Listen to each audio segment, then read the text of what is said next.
विशिष्ट महर्षि और प्रभु रामचंद्र जी का ज्ञानमयी संवाद सुनते हैं द आर्ट ऑफ लिविंग के फैकल्टी स्वामी वैशंपायन जी की वाणी से। अगर आपने अभी तक इस चैनल को सब्सक्राइब नहीं किया है तो इसे जरूर सब्सक्राइब करें और सब्सक्राइब करने के बाद बेल आइकन को भी जरूर दबाएं। जय गुरुदेव। योग वशिष्ठ के अगले एपिसोड में आप सबका बहुत बहुत स्वागत है।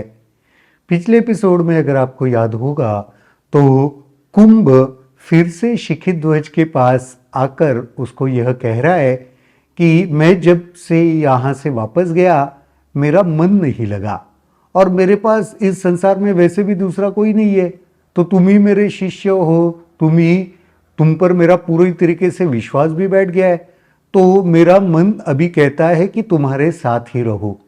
तो शिखिध्वज ने कहा इससे बड़ी और क्या उपलब्धि हो सकती है कि आप जैसा ज्ञानी कोई मेरे संग रहना चाहता है, तो जरूर आप इस वन में मेरे साथ रह सकते हो। उसी कहानी को आगे बढ़ाते हैं। वशिष्ठ ने कहा 1 घंटा वहां बिताने के बाद राजा और कुंभ वन में गए और 8 दिन तक विचरण करते रहे। कुंभ ने सुझाव दिया किसी और वन में चले, जिसे राजा ने स्वीकार कर लिया। जब रहना तय हो गया तो फिर वो दोनों मिलके सारे जंगल में घूमते रहे, वन में अपना भ्रमण करते रहे। फिर कुंभ ने कहा चलो किसी और वन में चलते हैं, तो राजा ने उसको भी स्वीकार कर लिया।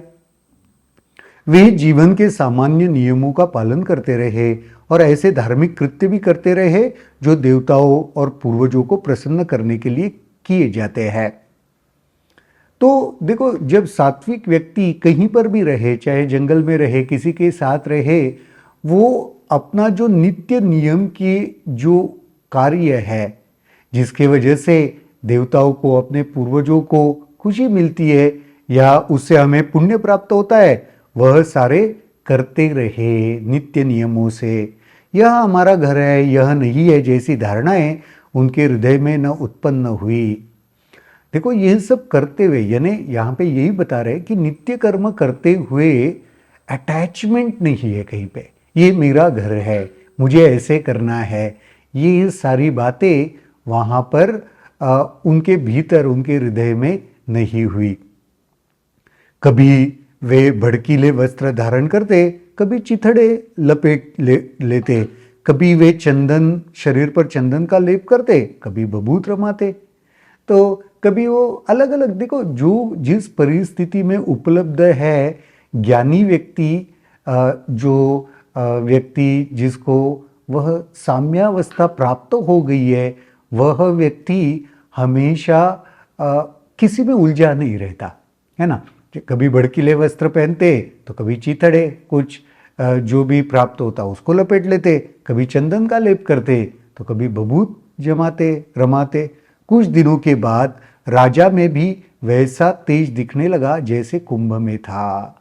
तो एक तो वह साम्यावस्था को प्राप्त हो चुका था, फिर नित्य नियमों से ये जो कुछ कर रहा था उसकी वजह से राजा में भी वही तेज दिखने लगा जो कुंभ के भीतर था। याद है आपको, राजा शिखिध्वज ने कहा था कि आपके पास कुछ अलग ही एक ऑरा है, तो वैसा ही ऑरा, वैसा ही तेज फिर राजा शिखिध्वज में भी दिखने लगा। राजा का तेज देखकर कुंभ ने विचार किया, यह मेरा पति है जो कुलीन भी है और बलशाली भी। वन आह्लादकारी है, हम ऐसी स्थिति में हैं जिसमें थकान का प्रश्न नहीं। तब हृदय में सुख की कामना न जगे, ये कैसे हो सकता है। अब राजा को उस सारे रूप में देखकर कुंभ के मन में यह एक शंका, एक प्रश्न उपस्थित हुआ।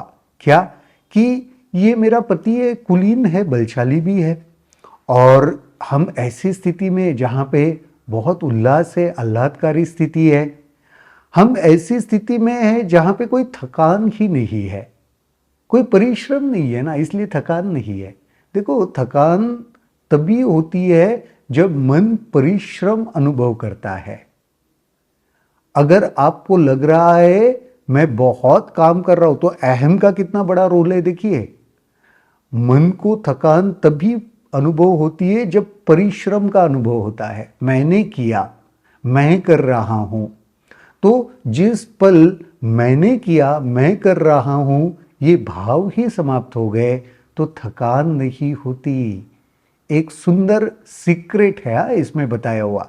तो जिसमें थकान का प्रश्न नहीं होता, तब हृदय में सुख की कामना न जगे, ये कैसे हो सकता है? तो हो सकता है, इतना सब कुछ अच्छा है तो नेचुरली मन में सुख उत्पन्न हो सकता है। जो कुछ बिना चाहे प्राप्त होता है, उसका मुक्ति प्राप्त संत स्वागत करता है। यदि नियमों के चक्कर में फंस जाता है तो उसे अज्ञान या मूर्खता को बढ़ावा मिलता है। तो संत का लक्षण क्या है? बिना सायास, बिना इच्छा के जो कुछ मिला उसको उसने स्वीकार कर लिया, वो अस्वीकार नहीं करता। देखो, क्रेविंग नहीं होना चाहिए पर अवर्जन भी नहीं होना चाहिए, राग नहीं होना चाहिए तो द्वेष भी नहीं होना चाहिए। वरना क्या है, मुक्त हम हो गए तो द्वेष कर रहे, अरे नहीं ये तो मैं करूंगा ही नहीं, ये तो मैं देखूंगा ही नहीं। ये मुक्त संत का लक्षण नहीं है। कुलीन और बलशाली पति के सानिध्य में तथा पुष्पोद्यान के बीच में रहते हुए यदि किसी का प्यार परवान नहीं चढ़ता तो वह मृतक के समान है। जो बिना प्रयास प्राप्त होता है उसका त्याग करके सत्य का ज्ञाता या आत्मज्ञानी आखिर क्या प्राप्त करेगा? मैं ऐसा प्रयत्न करती हूं कि मेरे पति मेरे साथ दाम्पत्य सुख प्राप्त करे। तो अब जीवन जी रहे हैं तो उनके भीतर यह एक विचार उठ रहा है कि अल्टीमेटली तो ये मेरा पति है और काफ़ी वर्षों पहले वो निकल के आ गया, तो मेरा पति होने की वजह से मैं ऐसे जगह पे हूँ जहाँ पे उसका भी मन शांत है, मेरा भी मन शांत है। तो मैं चाहती हूँ, उसके मन में विचार आ रहा है कि मैं चाहती हूँ कि मेरा पति मेरे से दाम्पत्य सुख प्राप्त करे। इतना सोच और निश्चय कर कुंभ ने शिखिध्वज से कहा, आज का दिन शुभ दिन है, आज मैं अपने पिता से मिलने के लिए स्वर्ग में होता, मुझे जाने की अनुमति दे, मैं सायंकाल फिर लौट आऊंगा। अब कुंभ एक विनंती कर रहा है, रिक्वेस्ट कर रहा है, क्या? कि आज मैं मेरे पिता से मिलने के लिए स्वर्ग में जा रहा हूं। आप चिंता नहीं करो, शाम होते होते सायंकाल तक मैं दोबारा लौट आऊंगा। दोनों मित्रों ने फूलों का आदान प्रदान किया, कुंभ चला गया। तो जैसे सी ऑफ करते हैं हम भी उसी प्रकार, क्योंकि मित्रवत हो गए थे, इतना ज्ञान कुंभ की वजह से शिखिध्वज को मिला था। देखो, सच्चा मित्र तो वही है जो आपको ज्ञान में लाता है, जो आपको केंद्र से भटकाता है वो तो मित्र नहीं, आपका दुश्मन है। नहीं तो जो व्यक्ति आपको पुनः अपने केंद्र में प्रस्थापित करता है उसी को सच्चा मित्र कहते हैं। और इसमें कोई शक नहीं कि कुंभ ने बिल्कुल राजा शिखिध्वज के जीवन में वही किया, उसको पुनः केंद्र में प्रस्थापित किया। तो जैसे मित्र सी ऑफ करते हैं, फूलों का आदान प्रदान करके कुंभ चला गया। चूड़ाला ने अपनी बनावटी वेश बदला, राजमहल गई, अपना राजकाज निपटाया। कुछ दिनों के बाद वह शिखिध्वज के पास लौटी। इस बार भी वह कुंभ के वेश में ही आई। तो वापस अपने राज्य में गई, जो भी कुछ काम था वो सब उसने कर लिया और फिर रिटर्न वह आई, लेकिन इस बार भी कुंभ के वेश में आई।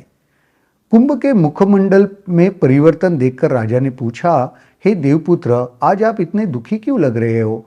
पवित्र आत्माएं बाह्य प्रभावों से साम्यावस्था में विचलित नहीं होती।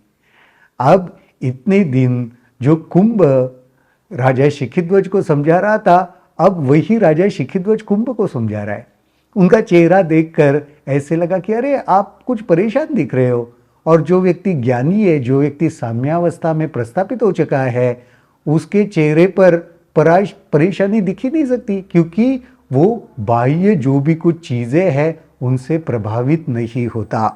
कुंभ ने उत्तर दिया, साम्यावस्था में रहते हुए जो अपने शारीरिक अंगों को सामान्य रूप से कार्य नहीं करने देते, वे हठी और जिद्दी व्यक्ति होते हैं। तो कुंभ ने कहा, साम्यावस्था में है, लेकिन ये जो शरीर के अंग है, उनके जो नियम है, उनके जो कार्य है, उनको जो ठीक से करने नहीं देते। जो रोल है अंगों का, अवयवों का उनको ठीक से जो करने नहीं देते उनको हठी कहा जाता है, जिद्दी कहा जाता है। जब तक तिल है तब तक तेल है, जब तक शरीर है तब तक विभिन्न भाव दशाएं भी है। जैसे तिल है तो उसके भीतर तेल है ही, तो वैसे ही जब तक शरीर है तो विविध भाव भी उनमें उत्पन्न होंगे ही।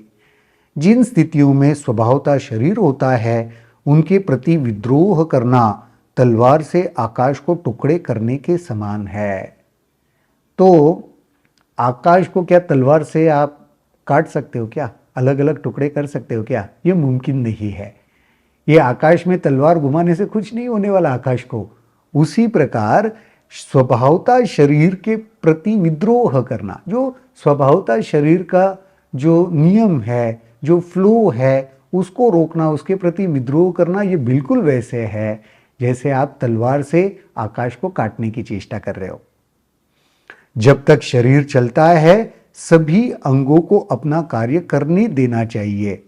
हाँ, इतना अवश्य ध्यान रहना चाहिए कि बुद्धि और इंद्रियों में भी साम्यावस्था रहे।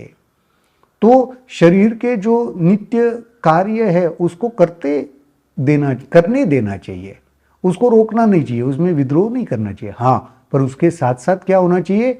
बुद्धि में और इंद्रियों में साम्यावस्था होना चाहिए। किसी प्रकार का मोह, अटैचमेंट, ये सब नहीं होना चाहिए। नेचुरल फ्लो जो है उसके साथ रहना चाहिए, वासनाओं को हावी नहीं होना देना चाहिए। ऐसी ही प्रकृति का नियम है जिसके अधीन देवता भी है। ये प्रकृति है, ये प्रकृति का नियम है और इसके अधीन सब कुछ है। देवता भी इसके अधीन ही है। बड़ी दिलचस्प कहानी चल रही है। इस कहानी में कुछ बहुत ही अलग हो रहा है ऐसे लग रहा है, क्योंकि जो कुंभ इतने समय तक राजा शिखिध्वज को आत्मज्ञान की चर्चा कर रहा था, आत्मज्ञान प्रदान कर रहा था, अब वो बहुत नॉर्मल जो डे टू डे लाइफ की बातें हैं, शरीर के धर्म हैं, इसके बारे में अभी कुछ बात कर रहा है। देखते हैं इस कहानी में आगे क्या मोड़ आता है। आज के इस एपिसोड में यहीं पर रुकते हैं, अगले एपिसोड में फिर मिलेंगे। तब तक के लिए जय गुरुदेव। अगर आपके इस वीडियो को लेकर कुछ सवाल हैं तो कमेंट सेक्शन में जरूर लिखें, जिसके ऊपर हम आने वाले वीडियोस में चर्चा करेंगे।